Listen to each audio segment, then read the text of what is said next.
దీవెనా, దుఃఖిత పీడిత నిరాధారులకు ఆశ్రయ దీవెనా, ప్రయాసపడే సమస్త జనులకు విశ్రాంతినిచ్చే దీవెనా, దుఃఖిత పీడిత నిరాధారులకు ఆశ్రయ దీవెనా, అనుదిన రక్షణ సువార్తనందించు పరమ నివేదనా, అనుదిన రక్షణ సువార్తనందించు పరమ నివేదనా, యేసయ్య దీవెనా, యేసయ్య దీవెనా, యేసయ్య దీవెనా, యేసయ్య దీవెనా.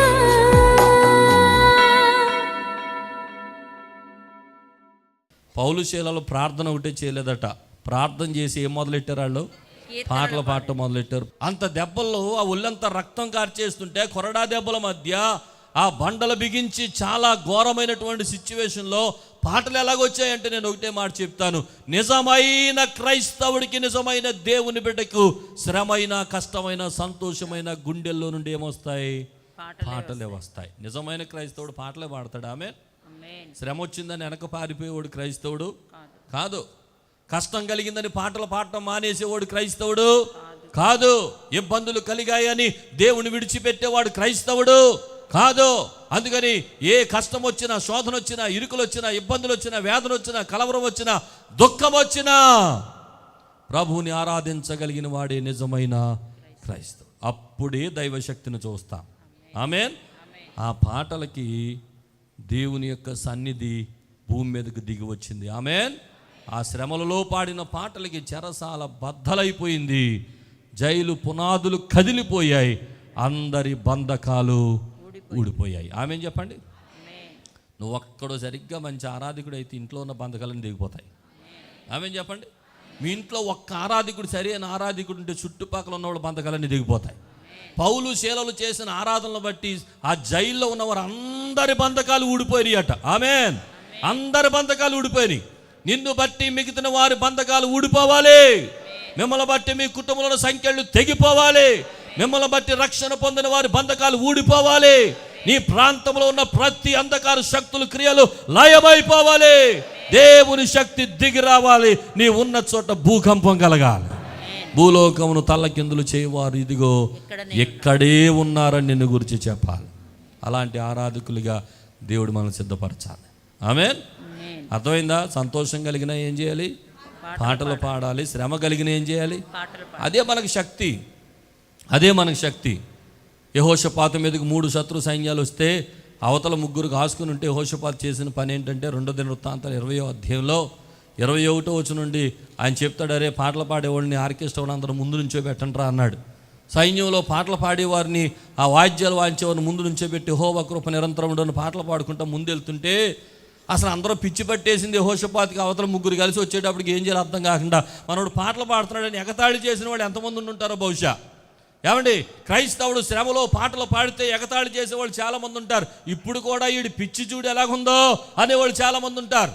శ్రమ కలిగినప్పుడు పాటలు పాడుతుంటే, ఆరాధన చేస్తుంటే, ఇంకా మానక మందిరానికి వెళ్తుంటే, మానక ప్రార్థనకి వెళ్తుంటే, నీ కష్టంలో, నీ శ్రమలో, నీ ఇబ్బందులో ఇంకా 10 మందిని తీసుకొచ్చి ఇంట్లో ప్రార్థన పెడుతుంటే, నువ్వు ప్రార్థన మానకుండా వెళుతుంటే, ఇంత జరిగినా ఈడు ఇంకా పిచ్చి ముదిరింది, ఇంకా దేవుడు దేవుడు అంటున్నాడు, దేవుడు వీడు మంత్రాలకి ఏమైనా చింతకాయలు రాలుతాయా అని చెప్పి నేను అపహాస్యం చేసేవాళ్ళు చాలామంది ఉంటారు. కానీ దేవుని సేవకునిగా చెప్తున్నాను, అదే నీవు ఆశీర్వాదం పొందే గొప్ప సమయం. ఆ సమయమే నువ్వు దీవించబడే గొప్ప సమయం. ఆమేన్. యెహోషాపాతు కనుక వారు పాడుటకును స్తుతించుటకును మొదలు పెట్టగానే వారి మీదకు వచ్చిన 3 మీద దేవుడు మాటుగాండ్రును పెట్టను కనుక వారిలో వారి తగాదాల పడి వీళ్ళు వచ్చేటప్పటికి ముగ్గురుని చంపుకుని చచ్చిపోయారట. స్తోత్రం కలుగును గాక. ఏం జరిగిందో తెలుసా? వాళ్ళ 3 మీద ఉన్న బంగారం అంతా ఏరుకుని వెళ్ళిపోయాడు. స్తోత్రం చెప్పండి సరి గట్టిగా, ఇంకా గట్టిగా స్తోత్రం చెప్పండి. హల్లెలూయా. పాడితే అలాంటి లాభాలు ఉంటాయి, ఆరాధన చేస్తే అలాంటి అద్భుతాలు జరుగుతాయి. ఆమేన్. కొన్నిసార్లు కీడు సంభవించినా, శ్రమకాలం సంభవించినా, మన ఆరాధన బట్టి శ్రమను దేవుడు మనకి ఎలా మారుస్తాడు? మేలుగా మార్చేస్తాడు. స్తోత్రం కలుగును గాక. మన మీదకి వచ్చే శత్రువుల ద్వారే మనకు లాభాలు కలుగుతాయి కొన్నిసార్లు. ఆమేన్ చెప్పండి. కొన్నిసార్లు మనల్ని హింసించడానికి వచ్చిన వారి ద్వారే దేవుడు మనల్ని ఆశీర్వాదానికి వారసులుగా చేసేస్తాడు. స్తోత్రం చెప్పడం సరిగట్టిగా. వాళ్ళేం చంపేద్దామని చూశారు, దేవుడే వాళ్ళ మీద ఉన్న బంగారం అంత ఇచ్చి పంపించాడు. ఆమేన్. ఏంటి కారణం? శ్రమలో కూడా పాటలు పాడిన సైన్యం, శ్రమలో కూడా ఆరాధించిన సైన్యం, శ్రమలో కూడా దేవుని స్తుతించిన సైన్యం, శ్రమలో కూడా దేవుని ఘనపరిచిన సైన్యం. అందుకనే శ్రమలలో దేవుని ఆరాధించిన లాంటి ఆరాధికులు భక్తుల ద్వారా దేవుడు అద్భుత కార్యాలు జరిగించారు. స్తోత్రం కలుగునుగాక. స్తోత్రం చెప్పండి. హల్లెలూయా. యేసు ప్రభువారు మత్తయి సువార్త 26వ అధ్యాయంలో కూడా ఆయన అందరికీ రొట్టె విరిచి ఆయన వెళ్ళి మరి ఆ యొక్క ఒలీవల కొండకు వెళ్ళి ప్రార్థన చేసి ఆ సమయం, ఆ గెత్సేమనే తోటకు వెళ్ళిన సందర్భం ఆ చివరి మాటలో కనపడుతుంది. వారు కీర్తనలు పాడిరి అనే మాట కనపడుతుంది. స్తోత్రం చెప్పడం సరిగట్టిగా. ఆయన శ్రమకు వెళ్ళే ముందు కూడా శిష్యులతో కలిసి ఏం చేశాడు? ఆయన కీర్తనలు పాడాడు, పాటలు పాడాడు, దేవునిని స్తుతించాడు, దేవునిని కనపరిచాడు. ఆరాధనకు అంత ప్రాముఖ్యత ఉన్నది. గట్టిగా స్తోత్రం చెప్పండి. హల్లెలూయా, హల్లెలూయా. ఇంకో మాట చెప్తాను. ఆశీర్వాదం పొందాలి అని అంటే ఎంత మంచి ఆరాధకులు అయితే అంత గొప్ప ఆశీర్వాదం పొందుతాం. దావీదుకు ఉన్న సీక్రెట్ ఏంటో చెప్పాలి. చెప్పండి. 34వ కీర్తన 1వ వచనం అంటాడు, నేను ఎల్లప్పుడూ యెహోవాను సన్నుతించెదను నిత్యము. అది ఆయన సీక్రెట్. నిత్యము చెప్పండి మాట. నిత్యము గట్టిగా చెప్పండి. ఎల్లప్పుడు అనండి గట్టిగా. ఇంకా గట్టిగా చెప్పండి. ఇంకా గట్టిగా చెప్పండి. ఎప్పుడైనా సరే, ఏ సమయమైనా, ఏ గడి అయినా, ఏ నిమిషమైనా, ఏ పూటైనా, శ్రమైనా, సంతోషమైన, ఆనందమైన ఏ పరిస్థితి అయినా దావీదు జీవితంలో నేర్చుకున్న ఒకే ఒక గొప్ప పని ఏంటంటే, నేను ఎల్లప్పుడూ యెహోవాను సన్నుతిస్తాను, నిత్యము ఆయన కీర్తి నా నోటన ఉండును. ఆ గొర్రెల దొడ్లోకి వెళ్ళి గొర్రెలు కాసుకుంటూ ఎన్ని కీర్తనలు రాశాడండి, ఎన్ని పాటలు పాడాడండి, ఎంత ఆరాధన చేశాడండి, ఎంత దేవునికి దగ్గర అయిపోయాడండి. అక్కడ ఎవరున్నారండి? దావీదు పాడుతుంటే సబాష్ దావీదు అద్భుతంగా పాడావయ్యా అని సాలువ కప్పి దండలు వేసి సన్మానాలు చేసేవాళ్ళు ఎవరన్నా ఉన్నారా? ఎవరు లేరు. ఎవరు లేకుండా నన్ను పాటలు ఎలా పాడాడని, కీర్తనలు ఎలా రాశాడు, అలాగా వాయిద్యాలు ఎలా వాయించాడంటే ఒకే ఒక కారణం, నా పాట ఎవరు వినకపోయినా నా ప్రభు వింటే నాకు అదే చాలు. స్తోత్రం కలుగును గాక. ఎవరిని గూర్చి ఆరాధన చేశాడు, ఎవరి కోసం ఆరాధన చేశాడు? మనుషులు చూడాలని కాదు, మనుషులు మెచ్చుకోవాలని కాదు, మనుషులు ప్రశంసించాలని కాదు, మనుషులు పొగడాలని కాదు, మనుషుల ద్వారా మెప్పు పొందాలని కాదు. నా ఆరాధన నా దేవునికి చెందితే చాలు అనుకున్నాడు. గొప్ప ఆరాధన చేశాడు. ఆ ఆరాధని గొర్రెలు కాసుకునేవాడిని తీసుకెళ్ళి ఇశ్రాయేలును కాసే రాజుగా మార్చేసింది. గట్టిగా చప్పలు కొట్టి ప్రభువుకు స్తోత్రాలు చెల్లించాలి. ఇక్కడ ఉన్న వాళ్ళకి ఒక సీక్రెట్ చెప్తున్నాను. చదువుకునే యవనస్తులారా, మీకు మంచి ఉద్యోగం రావాలన్నది మీ గురి కదా. చదువు ఎందుకు చదువుతారు? మంచి పొజిషన్లో ఉండాలని. మంచి పొజిషన్లో ఉండాలని కోరుకునే ప్రతి ఒక్కరూ చదువుకునే ముందు గంట తలుపులు వేసుకుని దేవుని స్తుతించేసి చదవండి. గొప్ప జ్ఞానం వచ్చేస్తుంది మీకు. ఆమేన్ చెప్పండి. ఆమేన్. దేవుని స్తుతించండి. ఎగ్జామ్స్కి వెళ్ళే ప్రతి సమయం గంటల తరబడి ఆరాధన చేసి మీ హృదయాల నిండా దేవుని నింపేసుకొని ప్రభువుని స్తుతిస్తూ ఆయన ఘనపరుస్తూ ఆయన నాతో ఉన్నాడనే ధైర్యాన్ని తెచ్చుకొని అప్పుడు వెళ్ళండి, దేవుడు సహాయం చేస్తాడు. అప్పుడు వెళ్ళరు మనోళ్ళు. చివరి టైంలో మా దగ్గరికి వస్తారు, హాల్ టికెట్ మీద చేసి ప్రార్థన చేయండి అయ్యారు. హాల్ టికెట్ మీద చేసి ప్రార్థన చేయాలంటే ఏమొస్తుంది చెప్పండి? హాల్ టికెట్ మీద చేసి ప్రార్థన చేస్తే ఏమైనా జరుగుతుందా? ఏం జరగదు. కొంతమంది పెన్నులు ఇచ్చేస్తారు, మాకు ఈ పెన్నులకు ప్రార్థన చేయండి. మేము ప్రార్థన చేయగానే పెన్నులోకి అభిషేకం వచ్చి రాసేస్తారేమో. ఏం జరగవు. అలాంటి అన్ని ఉత్తుత్తి నమ్మకండి. మీ హృదయాల నిండా యేసే నింపబడాలి. ఆమేన్. మీ గుండెల నిండా ఆరాధన ఉండాలి. ఆమేన్.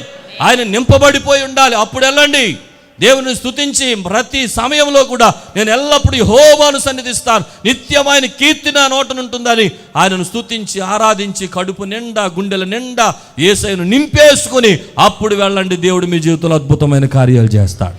స్తోత్రం చెప్పండి. హల్లెలూయా. గట్టిగా చెప్పండి. హల్లెలూయా. ఇంకా గట్టిగా చెప్పండి. హల్లెలూయా, హల్లెలూయా. నాకు కొంతమంది టెన్షన్గా ఫోన్ చేస్తారు, అన్న ఇంకో గంటలో రిజల్ట్స్ వస్తుందన్న, ప్రార్థన చేయండి అన్న. ఇంకో గంటలో వచ్చేస్తుందంటే ప్రార్థన చేయమంటారు. ఇప్పుడు గంటలో ప్రార్థనలో మొత్తం మారిపోవాలి నెంబరు. ఒక గంట ముందు నేను ప్రార్థన చేస్తే పేపర్లో లేని నెంబర్ కూడా ఎక్కేయాలి అక్కడ. మీ విశ్వాసం గొప్పదే కానీ ఇన్స్టెంట్గా అద్భుతాలు జరిగిపోవాలని అనుకోకండి. అప్పటికప్పుడు జరిగిపోవాలి, ఇప్పటికిప్పుడు జరిగిపోవాలి అనుకోకండి. మీ హృదయంలో యేసయ్య పరిపూర్ణంగా ఉంటే ఎప్పుడు అద్భుతాలే జరుగుతాయి. మీ స్థాయిని ఎవరు ఆపలేరు. ఆమేన్. మీ స్థితిని ఎవరు ఆపలేరు. ఆమేన్. మీకు ఉన్నతమైన స్థితిని దేవుడు ఇస్తాడు. ఆమేన్. గొప్ప కార్యాలు దేవుడు జరిగిస్తాడు. ఆమేన్. దావీదు జీవితంలో చేసిన ప్రతి అద్భుత కార్యాన్ని దేవుడు మీ జీవితంలో కూడా జరిగిస్తాడు. ఆమేన్. సౌలులో దురాత్మలు పట్టినప్పుడు దావీదు సితార వాయించగా సౌలులో దురాత్మలు పారిపోయాయి. ఆమేన్ చెప్పండి. పాటల ద్వారా దయ్యాలు కూడా పారిపోతాయండి. నిజమే. మీ ఇంట్లో దయ్యాలు ఏమన్నా పని చేస్తుంటే నేను చెప్తున్నాను, గట్టి గట్టిగా పాటలు పాడేయండి. మీ ఇంట్లో దయ్యాలు ఉన్నాయా? ఒక ప్రశ్న అడుగుతున్నాను, చెప్పండి. ఇంట్లో దయ్యాలు ఉంటాయి. దయ్యం అంటే నా భాషలో నల్లగా ఉండి జుట్టెర పోసుకుని అనుకుంటే రాదో. అర్థమైందా? దయ్యం అంటే అది కాదు. దయ్యం అంటే మీ హృదయాన్ని గాయపరిచేది, ఎప్పుడు చూసినా మీ మీద పడి మిమ్మల్ని గాయపరిచేది, మిమ్మల్ని ఏడిపించేది, మిమ్మల్ని దుఃఖపెట్టేది. అది మగ దయ్యమైనా అవ్వచ్చు, చెప్పండి, గట్టిగా చెప్పండి. ఆడదయ్యమైనా అవ్వచ్చు, ఏ దయ్యమైనా అవ్వచ్చు. కొన్ని ఇళ్ళల్లో పిల్ల దయ్యాలు ఉంటాయి. మనశ్శాంతి ఉండనవో తల్లిదండ్రులకి. పిల్ల దయ్యాలు పట్టేస్తాయి వాళ్ళలో. ఈ దురాత్మలు పోవాలంటే ఒకే ఒక్క సీక్రెట్ ఏంటంటే పాటలు పాడుతూ, సంగీతములు వాయిస్తూ, దేవునిని గణపరుస్తూ ఆరాధన చేస్తూ ఉంటే పరిశుద్ధాత్ముడు మీ ఇంట్లోకి వస్తాడు, దయ్యాలు పారిపోతాయి. ఆమేన్. అర్థమైందా బెదరు? ఏదన్నా గట్టిగా తిడుతున్నారు అనుకోండి, యెహోవాను గానము చేసేదము అని పాడేయండి, అంతే. పాటలో అసలు ఏం వినకండి. అర్థమైందా? ఇంటే ఏమవుతుంది, మళ్ళా రివర్స్ అయ్యి మీరో మాట మాట్లాడాల్సి వస్తుంది. మీరో మాట మాట్లాడితే ఏమవుతుంది, కూరలో ఉప్పు ఎక్కువ అయిపోద్ది, లేనిపోని తెప్పలన్నీ పడాల్సి వస్తాయి. అందుకని ఏమొద్దండి, ఎవరేం మాట్లాడినా సంతోషంగా దేవుని స్తుతించండి. నీ ఉంటే నాకు చాలు యేసయ్యా, నీ వెంటే నేను చప్పట్లో.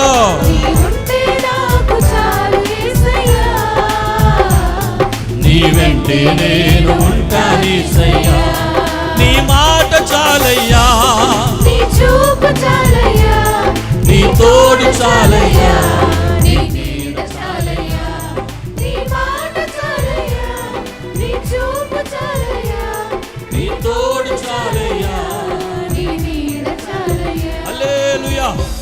చేతులు పైకెత్తి హల్లెలూయా. మీ ఆయన గారు తాగేసి వచ్చి చెత్త కొట్టేస్తున్నాడు అనుకోండి, అప్పుడు చెప్పండి నీ మాట చాలయ్యా. అప్పుడు ఆ పాటలు రావు, సీపురి గట్టలు వస్తాయి చేతిలోకి. యారా నువ్వు తాగింది కాకుండా నన్ను కొడతావా అని మొదలెట్టేస్తారు కొంతమంది. దయ్యాల జోలికి అలా సీపురి గట్టలు ఎట్టుకుని వెళ్ళకండి. అదో దయ్యం, తాగుడనే దయ్యం. ఆ దయ్యం పోవాలంటే పరిశుద్ధాత్ముడు మీ ఇంట్లోకి రావాలి. పరిశుద్ధాత్ముడు మీ ఇంట్లోకి రావాలంటే మీ గుండెల్లో నుండి ఏం రావాలి? పాటలు రావాలి, వాయిద్యాలు రావాలి, దేవుని స్తుతించే సన్నివేశాలు రావాలి. మీరు ఎంత శ్రమపడినా, ఎంత కష్టపడినా దేవునిని ఆరాధించే పిల్లలైతే మీ ఇంటిలోనికి పరిశుద్ధాత్ముడు వస్తాడు, అద్భుతమైన కార్యాలు జరిగిస్తాడు. స్తోత్రం చెప్పండి హల్లెలూయా. ఇదే దయ్యాలు పోయే మార్గం. ఇంకేమి చేయకండి, ఏ మాట వినకండి, ఏ శ్రమను మీ మైండ్లోనికి తెచ్చుకోకండి. మనసారా దేవుని స్తుతించండి, హృదయమారా దేవుని స్తుతించండి. దేవుడు మీ జీవితంలో ఆశ్చర్యమైన కార్యాలు జరిగిస్తాడు. ఆమేన్. ఇక సంఘానికి ఇచ్చిన ఒక హెచ్చరిక కూడా నేను చెప్పేసి ముగిస్తాను. ఎఫెసీయులకు రాసిన పత్రిక 5వ అధ్యాయం 19వ వచనంలో పాటల ద్వారా హెచ్చరికలు పొందాలట, పాటల ద్వారా బోధించబడాలట, పాటల ద్వారా మన హృదయాల్లో దేవుని గురించి ఆరాధన చేసే ప్రతి ఒక్కరూ కూడా అది వాక్యంగా భావించాలట, దేవుని మాటగా భావించాలంట. చూడండి ఒకసారి, ఒకరినొకడు కీర్తనలతోనూ సంగీతములతోనూ ఆత్మ సంబంధమైన పాటలతోనూ హెచ్చరించుచు మీ హృదయములలో ప్రభువుని గూర్చి పాడుచు కీర్తించుచు మన ప్రభు అయిన యేసుక్రీస్తు పేరట సమస్తమును గూర్చి తండ్రి అయిన దేవునికి ఎల్లప్పుడూ కృతజ్ఞతాస్తుతులు చెల్లించుచు క్రీస్తునందలి భయముతో ఒకరినొకడు లోబడి ఉండండి. స్తోత్రం చెప్పడం సరిగట్టిగా. ఎలా ఉండాలి? ఒకరినొకడు, చదవడం తర్వాత మాట, కీర్తనలతోను, రెండవది సంగీతములతోను, మూడవది ఆత్మ సంబంధమైన పాటలతోను ఏం చేయాలంట? హెచ్చరించుకోవాలి. స్తోత్రం చెప్పడం సరిగట్టిగా. పాటల్లో హెచ్చరికలు ఉన్నాయి, పాటల్లో వర్తమానాలు ఉన్నాయి, పాటల్లో బోధ ఉంది, పాటల్లో పరిశుద్ధాత్మ దేవుని మాటలు ఉన్నాయి. ఒక పాట రాయటం అంటే మాటలు కాదండి. ఒక పాట రాయటం అంటే ప్రసవ వేదన. మీకు తెలియదు అది. ఒక పాట రాయటం అంటే సామాన్యమైన విషయం కాదు. పాటలు రాసిన వ్యక్తిగా నాకు తెలిసేది. ఒక పాట రాయాలంటే ఆ పాట ప్రజలను ప్రభావితం చేసే వర్తమానంగానే రావాలి తప్ప పాట ఊరికినే ఏది పడితే అది రాసేయకూడదు. ఒక ఆయన చెప్పాడు, క్రిస్మస్కి ఒక ఆయన పాట రాశాడంట, దిక్కులు చూడకు యేసయ్య పక్కనే ఉన్నది మరియమ్మ అని. ఇదో పాట. ఈ రోజున ఏది పడితే అది పాటలే. దిక్కులు చూడక యేసయ్య పక్కనే ఉన్నది మరియమ్మ అంట, అదో క్రిస్మస్ పాట. అందుచేత ఏది పడితే అది రాసేది పాటలు కాదు, అవి క్లిక్ అవ్వవు కూడా, అది ఎవరు పాడరు కూడా. మనుషాత్మతో రాసే ఏ పాట ప్రజల్లోనికి వెళ్ళదో, మనుషుల ద్వారా రాయబడిన ఏ పాట కూడా ప్రజలు పాడలేరు, పాడరు. దాన్ని ఊరికనే కొన్నిసార్లు వినేసి వదిలేస్తారు. కానీ ఆత్మతో నింపబడి పాడే పాటలు ఉంటాయి, రాసే పాటలు ఉంటాయి. అవి పాటలే కాదు, మన జీవితాలకు గొప్ప సందేశాలు అవి. స్తోత్రం చెప్పడం సరిగట్టిగా, ఇంకా గట్టిగా స్తోత్రం చెప్పండి. ఈ రోజున పాటలు రాసేవారు, పాటలు పాడేవారు, ఆరాధికులైన వారు వాడబడే స్థాయి వేరో. నేను గమనించాను అది. మన రాష్ట్రంలో చూడండి, దేశంలో ఎక్కడైనా చూడండి, ఉట్టి ప్రసంగాలు చేసే ప్రసంగికుల కన్నా ఆరాధనతో కూడిన ప్రసంగికులు చాలా స్పీడ్గా ముందుకెళ్తారు. పాటలు రాసే వర్తమానికులు, గేసన్న గారిని తీసుకోండి, ఆయన పాటలు ఆరాధన ద్వారా వర్తమానాలు అందిస్తూ చాలా దూసుకెళ్ళిపోయింది పరిచర్య. ఆమె చెప్పండి సరిగట్టిగా. ఒక దినకరన్ గారిని చూడండి, ఏమండి, ఒకే ఒక్క పాట. ఏం పాట? రమ్మానుచున్నాడు అంటే చాలిక గుండెల్లో నుండి దుఃఖం అలా కట్టలుగా దిగిపోయేది. స్తోత్రం చెప్పడం సరిగట్టిగా. అలాంటి ఎన్నో పాటల ద్వారా ప్రజలను ప్రభావితం చేశారు. ఈరోజు సతీష్ కుమార్ గారైనా, లేకపోతే డాక్టర్ జాన్ వెస్లీ గారైనా, లేకపోతే సామ్యూల్ కర్మోజీ గారైనా, వీరందరూ కూడా పాటలను, అద్భుతమైన పాటలు రాసి, ఏమండి మన మధ్యలో ఉన్నారు శ్యామ్ జే వేదాల గారు. ఈరోజు నేను ఎంత ఆశీర్వదించబడటానికి కారణాల్లో ఒక కారణం ఏంటి తెలుసా? వారి కలము నుండి రాయబడిన ఒక పాట నన్ను ప్రపంచ స్థాయికి తీసుకెళ్ళింది. నీవుంటే నాకు చాలు చేసే పాట వారే రాశారు, శ్యామ్ జే వేదాల గారు రాశారు. ఏమంటే అద్భుతమైన పాటలు, పరిశుద్ధాత్మతో నింపబడిన పాటలు. వారి పరిచర్యలు, వారి విధానం వేరేగా ఉంటుంది. ఆరాధికులను దేవుడు ఆశీర్వదించిన విధానం వేరో. దేవుడిచ్చిన మాటలను సందేశాలుగా రాసి హృదయాలను కట్టిన సందేశాలు, హృదయాలను బలపరిచిన సందేశాలు, పాటతో రక్షణ పొందిన వారు లక్షల సంఖ్యలో ఉన్నారు. స్తోత్రం చెప్పడం సరిగట్టిగా. పాటలతో ఆదరించబడిన వారు కోట్ల సంఖ్యలో ఉన్నారు. ఒక 2 గంటల వర్తమానం ఇవ్వలేనిది ఒక 5 నిమిషాల పాట ఒక వ్యక్తిని జీవితాలను నిలబెట్టిన సందర్భాలు నాకు ఎన్నో తెలుసు. స్తోత్రం చెప్పడం సరి. అందుచేత ఒకరినొకడు కీర్తనలతోనూ, సంగీతములతోనూ, ఆత్మ సంబంధమైన పాటలతోనూ హెచ్చరించుచు నీ హృదయములలో ప్రభువును గురించి పాడుచు, కీర్తించుచు. ఇవన్నీ చెయ్యాలి. స్తోత్రం చెప్పడం ఒకసారి గట్టిగా. హల్లెలూయా. పాటలు నేర్చుకోండి, పాటలు పాడండి. ఎంత ఆరాధన చేస్తే అంత శక్తిని పొందుకుంటారు. ఏమండి, పాటలు మాకెలా వస్తాయండి అని అనుకోకండి. నేర్చుకుంటే అన్నీ వస్తాయి. ఆమె చెప్పండి, వస్తాయి లేదా? పాటలు నేర్చుకుంటే అన్నీ వస్తాయి లేదా? ఏదైనా మనంతటా మనకు వచ్చేది కదా, నేర్చుకుంటేనే కదా వచ్చేది. అవునే కదా? 2 రోజులు ఎంత ఎలా తెలుసు నీకు? నేర్చుకున్నావు అంత వచ్చింది. స్తోత్రం చెప్పండి సరి గట్టిగా, గట్టిగా స్తోత్రం చెప్పండి. ఏదైనా అంతే, నేర్చుకుంటూ వచ్చేద్దా? ఆమె చెప్పండి, గట్టిగా స్తోత్రం చెప్పండి. పాటల మీద కూడా శ్రద్ధ పెడుతూ వచ్చేది. మీ ఇల్లును దేవుని యొక్క మందిరంగా మలుచుకోండి. స్తుతించే ఒక నిలయంగా మార్చండి. ఆరాధించే ఒక ఆరాధికుడు నిలయంగా మార్చుకోండి. దయ్యాలు పారిపోతాయి, రోగాలు పారిపోతాయి, అద్భుతమైన కార్యాలు జరుగుతాయి. ఆరాధించే ఇల్లు నూతన యెరూషలేముగా మార్చబడుతుంది. స్తోత్రం చెప్పండి, హల్లెలూయా. గట్టిగా చెప్పండి, హల్లెలూయా. కాబట్టి దేవుని సేవకునిగా ఈ మాటలన్నీ మీకు తెలియజేస్తున్నాను. ఆరాధికులుగా మార్చబడండి, దేవుని శక్తిని పొందుకోండి. ఆఖరిగా కొలసీలకు రాసిన పత్రిక 3వ అధ్యాయం 16వ వచనం. సంగీతములతోనూ కీర్తనలతోనూ ఆత్మ సంబంధమైన పద్యములతోనూ ఒకనికి ఒకడు బోధించుచు.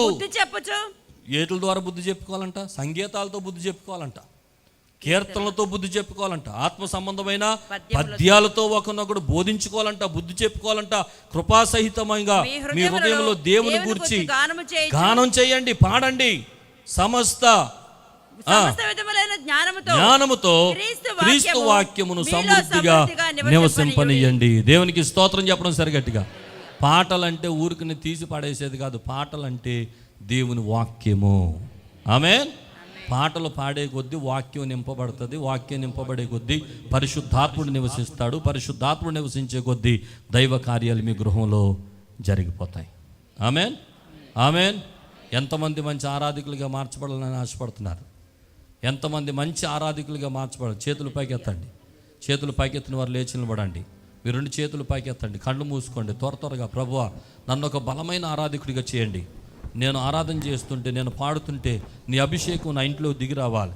దురాత్మలు పారిపోవాలి, చీకటి శక్తులు పారిపోవాలి, అపవిత్రాత్మ శక్తులు పారిపోవాలి, రోగాల నుండి విడుదల కావాలి, మా ఇంట్లో సమస్యలన్నీ పారిపోవాలి. నిన్ను ఆరాధించే ఒక నిజమైన ఆరాధకుడు ఇవన్నీ పొందగలుగుతాడని వాక్యంలో నుండి మేము నేర్చుకున్నాం. మాతో మాట్లాడావు, మమ్మల్ని దర్శించండి, నీ కృపతో బలపరచండి. చేతులు పైకెత్తి స్వరం తెరిచి యేసయ్యా ఒక నిజమైన ఆరాధకుడిగా నన్ను చేయండి ప్రభువా. ఆరాధించండి, స్వరం తెరవండి. హల్లెలూయా, హల్లెలూయా, హల్లెలూయా. స్తోత్రం, స్తోత్రం, స్తోత్రం, స్తోత్రం, స్తోత్రం, స్తోత్రం, స్తోత్రం. ఇంకా ఇంకా ఇంకా ఇంకా ఇంకా ఇంకా ఇంకా ఇంకా ఎంత గట్టిగా స్వరమెత్తి స్తోత్రం చెప్పగలిగితే అంత బిగ్గరగా స్వరమెత్తి స్తోత్రం చెప్పండి. హల్లెలూయా.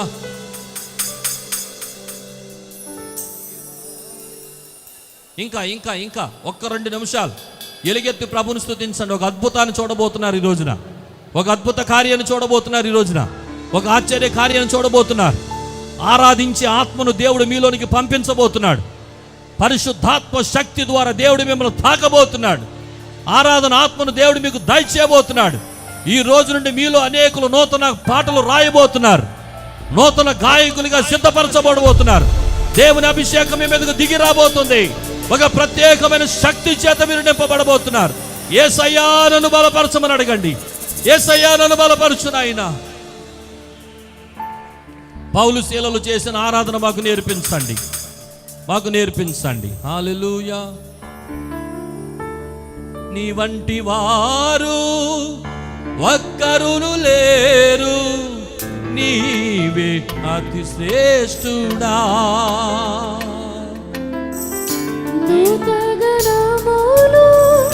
నిత్యము పోలిచే చేతులు పైకెత్తి నీవే పరిశుద్ధుడా.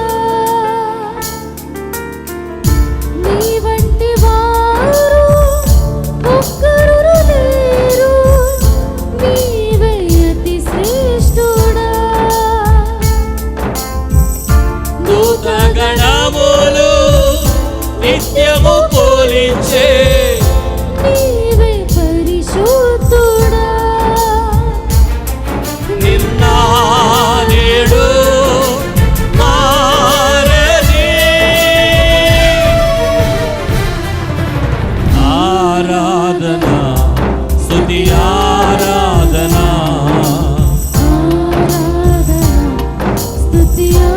చెప్పాలి స్వరమెత్తి.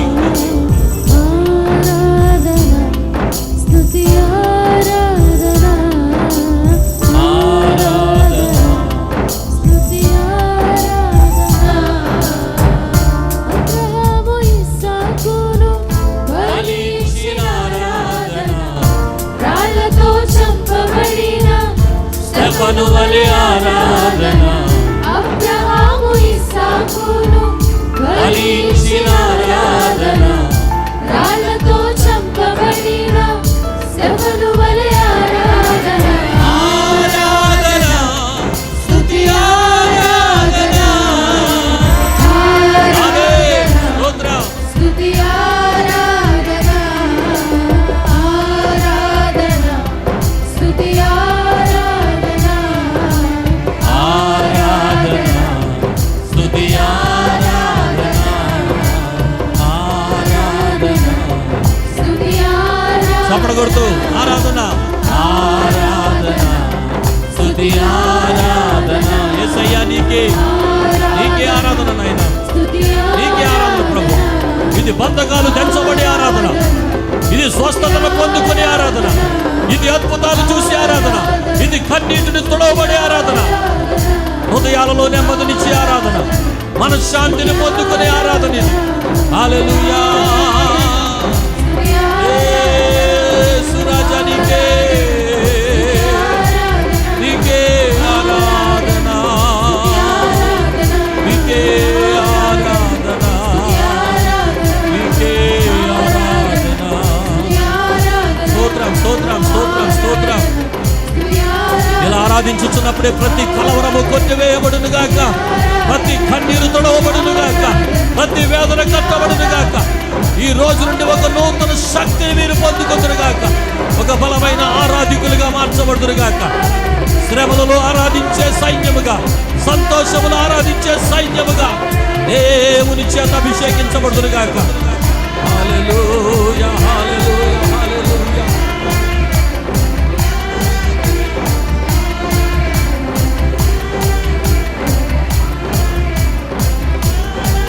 ఎంతమంది లైవ్ లో ఈ కార్యక్రమాన్ని వీక్షిస్తున్నారు?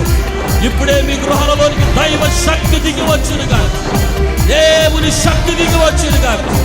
మీ కుటుంబాల్లో ఉన్న వ్యతిరేకమైన ప్రతి పరిస్థితులు సమాధానము కలుగునుగాక, నెమ్మది కలుగునుగాక, ఆనందము కలుగునుగాక, ఆశీర్వాదములు కలుగునుగాక. ఓ హల్లెలూయా, యేసు రాజా నీకు స్తోత్రమయ్యా, స్తోత్రమయ్యా, స్తోత్రమయ్యా, స్తోత్రమయ్యా. స్తుతి నాయనా, స్తుతి నాయనా, స్తుతి నాయనా, స్తుతి నాయనా, స్తుతి నాయనా, స్తుతి నాయనా, స్తుతి నాయనా, స్తుతి నాయనా, స్తుతి నాయనా. హల్లెలూయా, హల్లెలూయా, హల్లెలూయా. వందనాలు ప్రభు, వందనాలు ప్రభు, వందనాలు ప్రభు, వందనాలు ప్రభు, వందనాలు ప్రభు. నీ వంటి వారెవరు లేరు నాయనా, నీకు వందనాలు, నీకు వందనాలు యేసు, వందనాలు నాయనా. సర్వోన్నతుడవు నీకు స్తోత్రాలు, సర్వశక్తివంతుడవు నీకు స్తోత్రాలు. వేల్పులలో నీ వంటి వారెవరు లేరు నాయనా. ఓ మహనీయుడా, పూజ్యుడా, గొప్పవాడా నీకు స్తోత్రం, స్తోత్రం, స్తోత్రం, స్తోత్రం. ఆ మేలుచున్నవాడా నీకు స్తోత్రమయ్యా, స్తోత్రమయ్యా, స్తోత్రమయ్యా.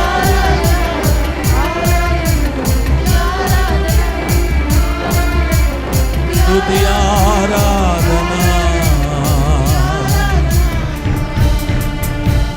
హల్లెలూయా.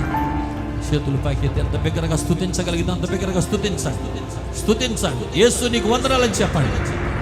నీ జీవితానికి ఇది మొదలుకొని రాజు కాబోతున్నాడు, నీ జీవితానికి ఇది మొదలుకొని అధ్యక్షుడు కాబోతున్నాడు. నీ జీవితంలో ఆశ్చర్యమైన కార్యాలు జరిగించడానికి సంసిద్ధంగా ఉన్నాడు ఆయన. హల్లెలూయా, హల్లెలూయా. Thank you Jesus. పరిశుద్ధుడైన మా దేవా, ఉదయకాలం మాతో మాట్లాడి మమ్మల్ని బలపరిచినందుకు స్తోత్ర. ఒక నిజమైన ఆరాధికుడికి మేము జీవిస్తే ఎలాంటి అద్భుతాలు జరుగుతాయో, ఎలాంటి ఆశ్చర్యకార్యాలు జరుగుతాయి. మాతో మాట్లాడి మమ్మల్ని బలపరిచినందుకు కొరకు వందనాలు. నిజమేనైనా అన్ని వేళలా మేము స్తుతించేవారుగా, అన్ని వేళలా మేము పాటలు పాడేవారుగా, అన్ని వేళలా నిన్ను ఘనపరిచేవారుగా, అది సంతోషమైన, శ్రమైన, బాధైన, ఇరుకైన, ఇబ్బంది అయిన, రక్తమైన, మరణమైన నేను ఆరాధించే సైన్యముగా మేము జీవించడానికి సహాయం చేయండి.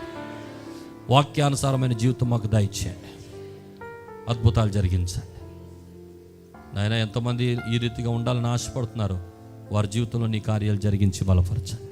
మీరే మహిమను పొందండి. యేసు దివ్య నామమున వేడి ప్రార్థిస్తున్నాం మా పరమ తండ్రి. Amen, amen, amen. మా చిరునామా పాస్టర్ ఎం జ్యోతిరాజు, శాంతినగర్, ఏలూరు 534007, పశ్చిమ గోదావరి జిల్లా, Andhra Pradesh. Our address: pastor M Jyothiraju, Shantinagar, Eluru 534007, west Godavari district, Andhra Pradesh. మా ఫోన్ నంబర్లు 8007777333 మరియు 800877774444.